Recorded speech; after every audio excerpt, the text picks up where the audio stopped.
Okay, everyone, may I have your attention, please? I would like to introduce one of Uncle Joel's favorite nieces of all time, Joel. He's going to say a couple nice words. So when Rabbi Max, as we call him, asked me to say a few words,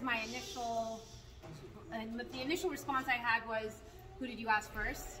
Then it was, who's not going to show up? And the list went on, but I really took it as an opportunity to try to honor Uncle Joel, Yosef ben Simcha, and try to do, to do justice to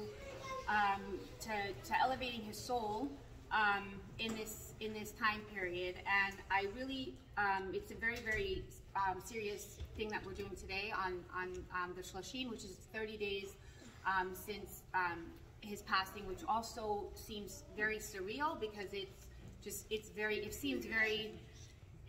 seems long and short, I guess, at the same time. And trying to do, to pull in or try to tie together any events that are possible to elevate his soul even more so, hopefully, on this day. So when I personally found out about Uncle Joel's passing, it was beyond a shock because he was full of life. He exuded, if that's a word, and I'm speaking from my heart. I'm obviously not super prepared, but I'm trying. Happiness, right? That's how I always saw Uncle Joel, and how I always, envisioned him, even in the way that he was living his life with his son in Vegas, and he was just always happy. Every time I saw Uncle Joel, he was always happy. The kids always wanted to see Uncle Joel because he made everyone happy. And there's a couple things I think that you can pull in, from, first of all, his name is Yosef ben Simcha, and so his father's name was Simcha, and that embodies the word Sameach, so that is to be happy. And I think if you just look at that as one example, he actually embodied, in my opinion, the word happiness. And happiness, they say in certain realms that laughter is the best medicine, right? There's another psychology trick that you can kind of pull together, that they say that if you're in a bad mood or you're really depressed or whatever, I wouldn't do this in a public place because people are going to think you're certifiably crazy, but you go into a bathroom by yourself and you start laughing. Even if there's tears streaming down your face, the reflection of yourself laughing, it's something that just will overcome you, and you will actually start laughing even if you're depressed. It's just a weird phenomenon that I actually learned about when I was in college. And sometimes if you're sitting in a room with a person, they've done a lot of social experiments on this. If somebody starts laughing, it only takes a very short period of time, and it doesn't matter if they're laughing at the color of a leaf. The whole room will start laughing because it's contagious, and so is happiness. And I think that Uncle Joel really embodied that trait, which is a beautiful trait to have. Happiness is not only a selfish measure to bring happiness to ourselves, but actually to come out of ourselves and make other people happy. So sometimes if you're not having the good day, or if you know that somebody is struggling with something, to be able to put a smile on someone else's face, which is something that during this time period, I think one of the reasons, forgive me, Rabbi, because I don't know if this is accurate or not, that you go, when a person, God forbid, passes away, to the Shiva, which is 7 days, and then the Shloshim, and then there's a year. There's always a crowd of people or group of people that come together, so you're not alone. Even when you have a wedding, it's, we have Sheva Brachot, you have 7 days, just so it's not, you go from a celebration to nothing. So I think that if we can do anything, and I'm going to pull together a couple more things, but if we can do anything to honor and to elevate Uncle Joel's neshama, his soul, it's to not only live life in a way truly, I literally think in my mind that he woke up every day happy. And that is such a gift to have, to live your life that way. And whether that's true or not, that's how I saw him. And I don't see many people living their lives that way and really doing what they want in the context of their lives. But also bringing happiness, simcha, sameach, to other people, especially if there's people that are less fortunate than you, or if someone, God forbid, is sick, doing something to put a smile on their face. So I think that we can do that in his honor. Today is also Lag BaOmer, so we commemorate Rabbi Akiva, and I don't know the whole story. Max was sending me excerpts today. It was giving me tremendous anxiety. I tried to put it all together. I don't know how he does this every week, multiple times a day, even. So I'm speaking from my heart, but it is Lag BaOmer, and also it is the Hilulah or the yard site of Rabbi Shimon Bar Yochai, who was a student of Rabbi Akiva, correct? Okay, doing good. Okay, so Rabbi Akiva, there's a lot of stories about Rabbi Akiva, and there's a lot of stories about Rabbi Shimon Bar Yochai, was very, very, very big in the Zohar.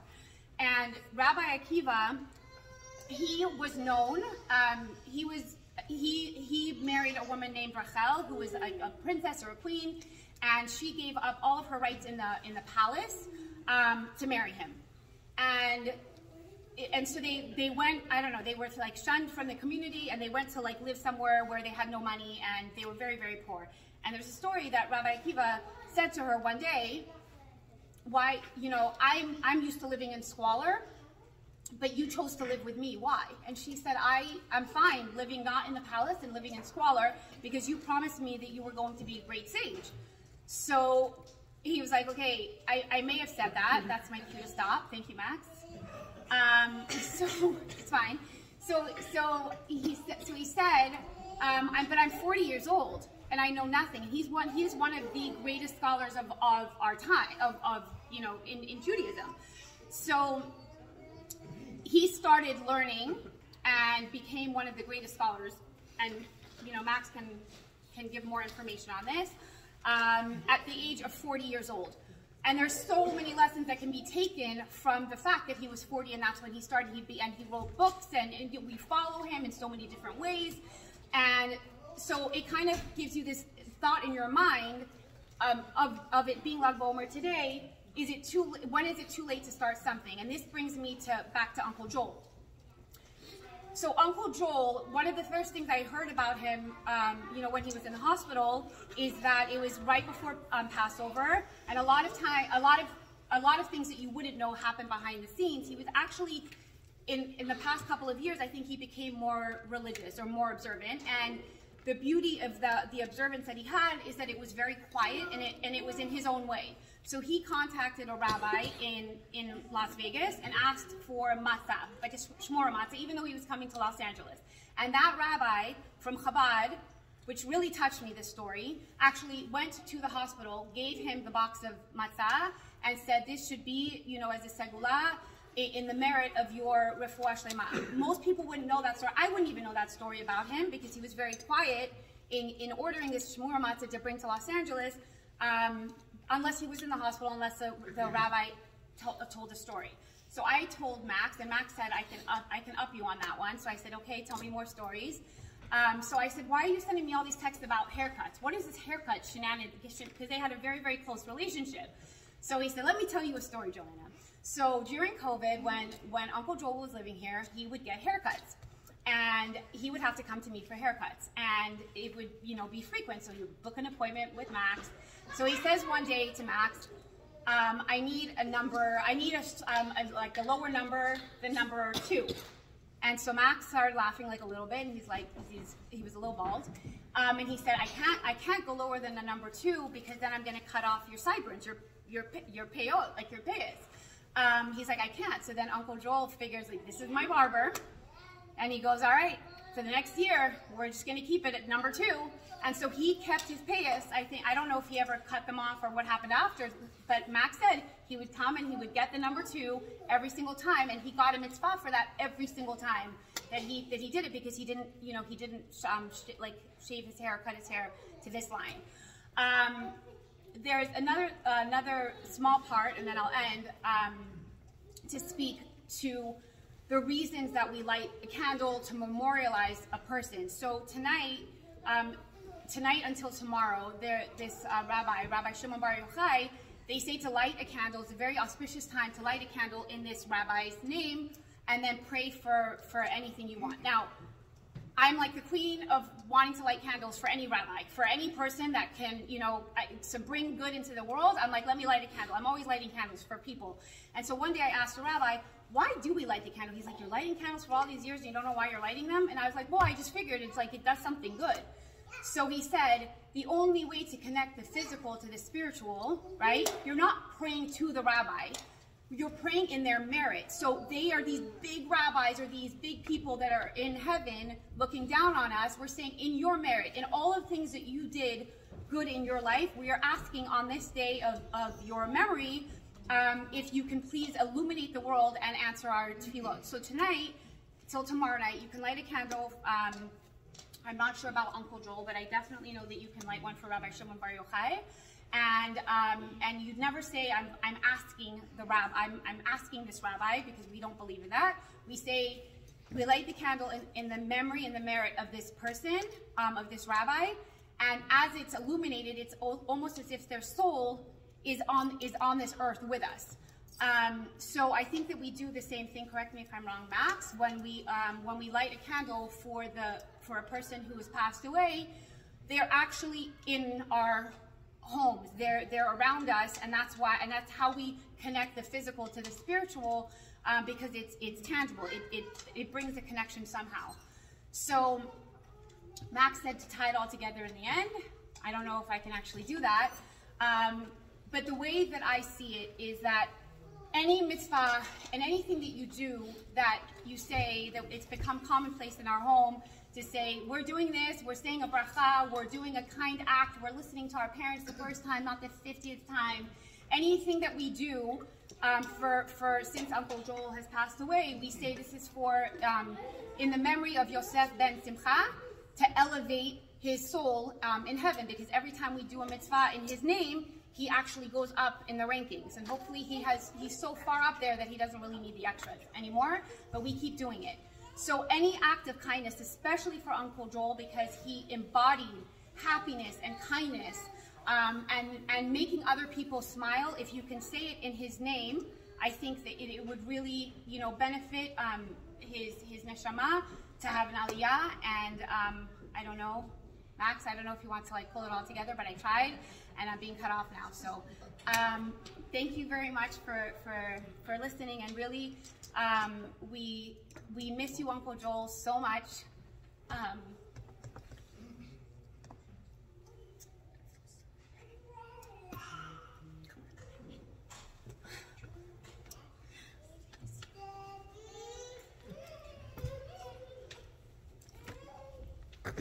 Thank you.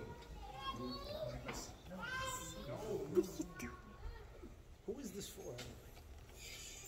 You want to put it on YouTube, so All right, I was not supposed to speak. Actually, I just spoke. So, great job, Joanna. Thank you.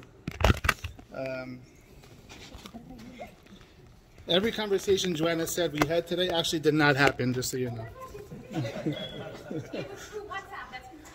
Those inside the family know what I'm talking about. No, I'm joking. Good job. I just want to share with you a thought for Daniel, who asked me to speak, that I think can be a lesson for all of us to take with us home. And if we do that, we can help Uncle Joel, because he's in heaven now. He did his job the best he can, and now the rest is up to us. Everything else from here on out is on what we can do for him. I think it's amazing, and it's not a coincidence, that his passing, his funeral, was on the holiday. And we go to the cemetery and we're like, well, guys, let's not take it too much with the crying because it's holiday. So we're going to half mourn him. And now the 30-day period later, again, is on a holiday. Both times. The holiday tonight is a holiday. It's called Lag BaOmer. Basically, what this holiday is all about is Like Joanna said, there was a great rabbi by the name of Rabbi Akiva. Rabbi Akiva, he had 24,000 students. This was the #1 university, Torah university in the world. He was teaching all the future Torah scholars. And there was a plague and they all died. Every one of them died during this period of time that we're in right now. And that's why a lot of us, like I said before, a lot of us don't shave and don't listen to music and don't take haircuts to show the mourning for the great loss that we had in history. That's this period we're in right now. Tonight specifically is a holiday. Well, we're not celebrating that stuff, obviously. That's the sad part. Tonight specifically is a holiday because when he rebuilt his school, he had 5 students. When he rebuilt, 5 students. And one of the top students, Rabbi Shimon Bar Yochai, he was a great student. He lived a life and he taught lots of Torah, and we have all these books on the shelves in thanks to these 5 students, and he died on this day. And he requested on the day of his death, it should be a celebration, not a day of mourning. That's what tonight's all about. But it's not a coincidence, I think, that Uncle Joel passed on the holiday, where we have mixed emotions, and the 30 days now is also a day which is like a holiday, and again, mixed emotions. And it's like, how do I navigate this? I want to cry, yet I'm told by the calendar date I should be happy. And I think the answer lies within this night itself. Like I just explained to you, tonight is a night of contradiction itself. The 24,000 students died, and the one that lived asked for a celebration. And so tonight itself is a contradiction. It's like, well, it's an unhappy time, and it's a happy time. It's mixed emotions. And I think the idea is, you know, we have the mourning ritual that we do in Judaism. The rules are there for a reason. It's not just arbitrary rules, 7 days, no shaving, no, you tear the clothes, you sit on the floor. These are not just arbitrary rules that someone just decided to make up. The system is there for a reason. If you go to an organization or a company and they have guidelines and processes, there's a reason for every process. It serves a function. And the function of the mourning period for us, this is how God is telling us, you will be able to grieve and you'll be able to come out of the grief. And I think the key is for us to understand that we can't only rely on ourselves to figure out our emotions. It's a messy world, the emotional world. We need some light from above. We need some light from the people before us to tell us, okay, now is the time to be sad. Now you're ready to get up from the floor after 7 days, still be kind of sad, and now after a month, you're ready to take it the next step and rebuild, even though you have this loss. You're ready now. We're telling you you're ready because the system was designed for this reason. I think the key idea is this. Everyone has talents and everyone has flaws. Thank God I got my own talents and I got my own flaws. Ask my wife. One of my flaws is I am the worst handyman you've ever seen in your life. I mean, now after we're married, 14 years, I kind of can put something together, but usually the side with the wood that's supposed to be in the back will always be showing in the front, and then I have to take the whole thing apart and reassemble it. IKEA is supposed to be easy. Not easy for me. Actually, Uncle Joel used to laugh at me because Uncle Joel has been a part of every part of my life since I met the guy. If I was moving apartments, he was moving. Here's the truck. Uncle Joel with his pickup truck. Let's go, Max. And his shorts and maybe a back brace, and we're doing this. And Uncle Joel would always laugh and say, "That dresser, you putting that together?" Yeah. He's like, "Aren't you going to read the instructions?" I'm like, the instructions. I never read the instructions. And I always messed up. Now I learned, go on YouTube. They're better than the instructions. Now I learned, read the instructions. You see, if something comes in the box, the manufacturer made this thing. And who knows how to use this thing and how to assemble this thing better than the manufacturer. It's kind of arrogant for people like me to say, I open the thing up, I know how to use it, I'm fine. No, read the instructions. Read what the instructions the manufacturer told you to do with this thing. Look at the human body. We are the most perfect creation ever made in this world. Stevie, you can explain afterwards how perfect the human body is. We're a machine. We have all these systems going on inside of us without a hitch. Someone designed us very, very well. And just like with the dresser that comes from IKEA, there's a little pamphlet that tells you how to use it, how to assemble it, and the user guidelines. So too, whoever made us, he also gave us user guidelines. There is a pamphlet. Read the rules, follow my process. I know because I made you. God made this system of mourning, and he says, here is what happens when you lose a loved one. On 7 days, for 7 days, you're really sad. Then you move a little up out of it.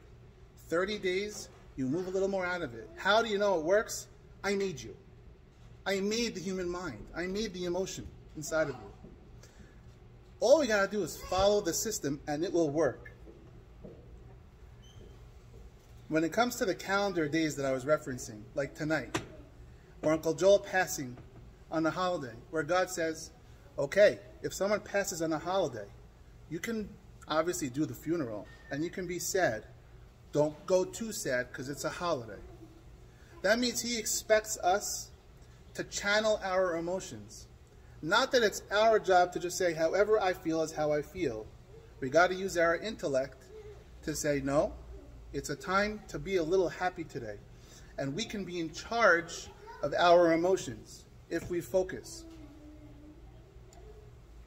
Uncle Joel, he really was someone, and I know from firsthand experience, he always had this equilibrium. You don't get too high, you don't get too low. In the time of mourning, in the time of sadness, he'll pick you up. And in a time of great joy, he'll be happy for you. But Daniel, he'll put you down too. He'll put you down too. Which means, Uncle Joel, I had a rotten day at work. Oh, I'm sorry, it's gonna be okay. Call the customer back. He'll pick you up. He's not gonna let you wallow down there. And if you're doing great, Uncle Joel, I had a fantastic meeting today. Really? Did they buy anything? Yeah, they're putting the PO for a bunch of stuff. Did you make sure they signed that clause in the contract?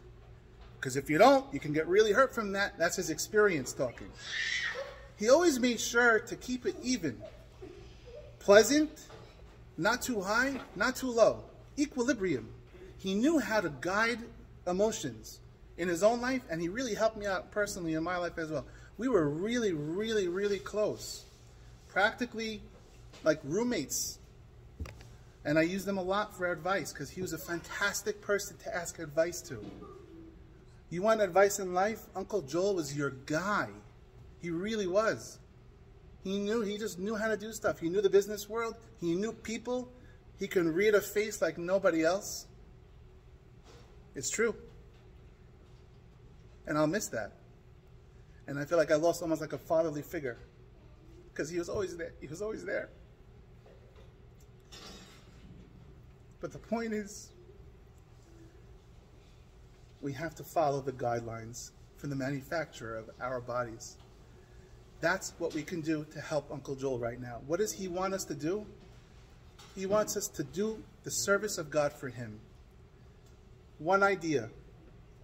If you bought a new phone and it says in the pamphlet, no one reads a phone pamphlet now, obviously, but let's just say you bought a phone and it said, hey, when the battery gets down to 10%, charge it. If you don't charge it, it's not going to work. God told us, when you work 6 days, you charge for the 7th day. If you don't charge for the 7th day, your daily routine's not going to work. That's just one example. And Uncle Joel loved Friday night, Saturday. There are lots of things we can look at when it comes to the Torah. We don't have to accept every single thing overnight. That's not reasonable. We can look at the guidelines that our manufacturer has given us and say, which one of these things can I implement into my life, and I will see the results that's promised to me from the manufacturer. If we can do that, and I think Friday night is a wonderful place to start. A Friday night meal with the family. And then after the meal, it doesn't mean you're all or nothing. All or nothing is the worst way to live. A little bit. We light the candles Friday night. Have Uncle Joel in mind. We have a Friday night meal together because he loved those. He loved the Friday night meal, and he even has a roast beef named after him. The Uncle Joel roast. We had it a couple of weeks ago. The Uncle Joel roast. That was Uncle Joel's roast. He loved the Friday night meal. I think if we can do that, look inside of our map, our road guide that the Creator has given us. It's all going to work out if we just follow some of the rules. And that's how we can have this balance of, okay, happy, sad, both. Obviously, Uncle Joel doesn't want us to be all the way down in the dumps because it's always coming out on a holiday. And so we should pick it up. We should grow from here. We should do some good work in His name, be good to each other, and we should elevate His soul in heaven.